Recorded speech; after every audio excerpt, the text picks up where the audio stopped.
Tiene la palabra la diputada Graciela Camaño.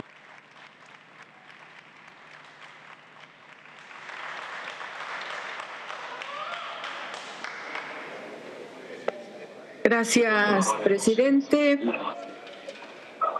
La verdad es que, presidente, poner la temática del ambiente en la disputa política es absolutamente innecesario.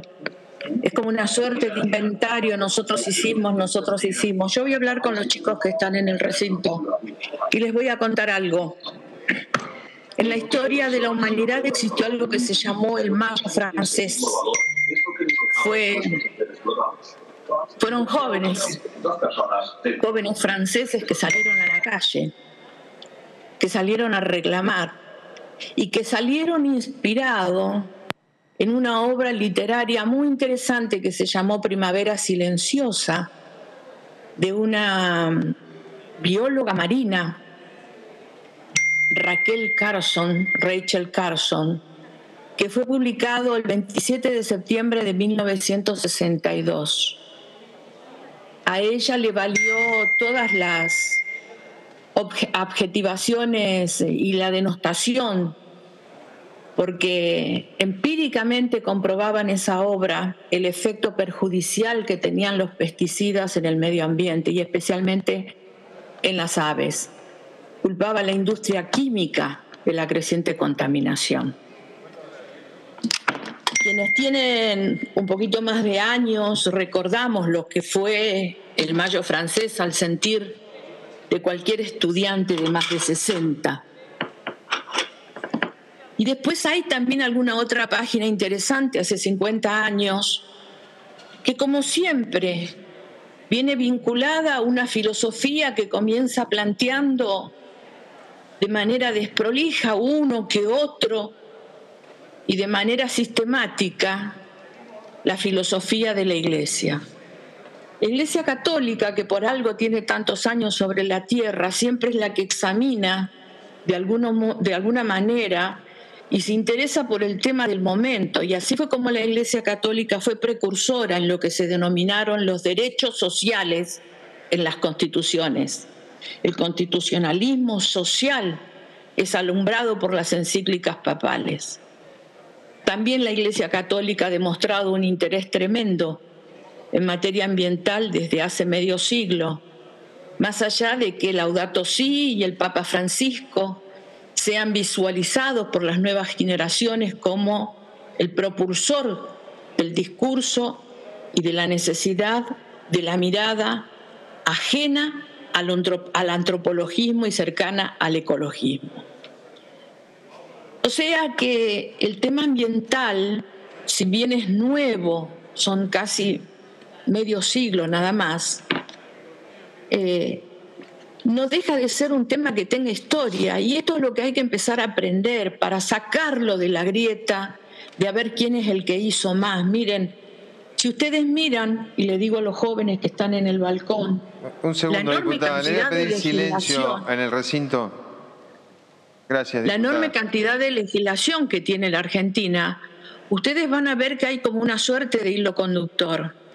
El hilo conductor es la Constitución del año 94, porque tanto el ambiente como el derecho al desarrollo nacen separadamente, pero nacen los dos como derechos humanos de tercera generación.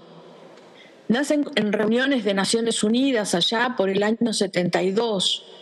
El derecho a un ambiente sano y ecológicamente equilibrado fue planteado por primera vez en Estocolmo en 1972. El derecho ambiental tiene mucho de anclaje en el derecho internacional y evoluciona hasta que se adopta la Carta Mundial de la Naturaleza en Nueva York en 1982.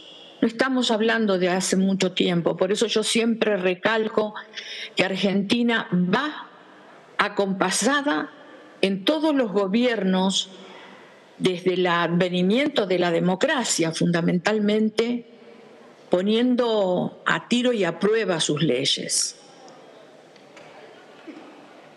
Posteriormente, internacionalmente va consagrándose en diferentes reuniones de Naciones Unidas, de los Estados americanos, etcétera, y tenemos una enorme cantidad de legislación internacional.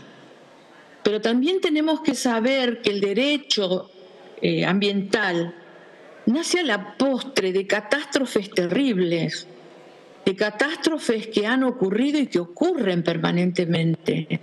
De hecho, la última catástrofe que estamos inventariando en materia ambiental, aquellos a los que nos interesa el tema, es precisamente el COVID-19. Esta es nuestra última catástrofe.